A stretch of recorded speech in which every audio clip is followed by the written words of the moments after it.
السلام عليكم. كيكة الطاسة أو كيكة المقلاة بطريقة حلوة جدا من غير لبن ولا بيض.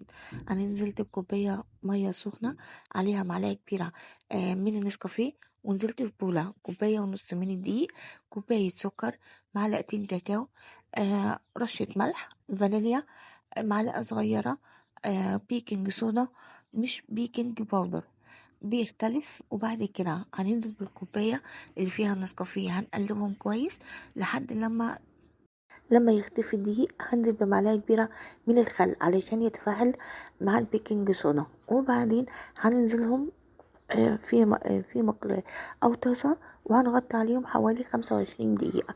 وبعدين هنعمل الصوص عبارة عن نص كوباية سكر، 3 معالق من الكاكاو. هنقلبهم وهننزل بالمية بالتدريج، ممكن نحطهم في الخلاط وهنسيبهم في التلاجة 5 دقايق. ولما تطلع الكيكة هنشوف الجمال ده.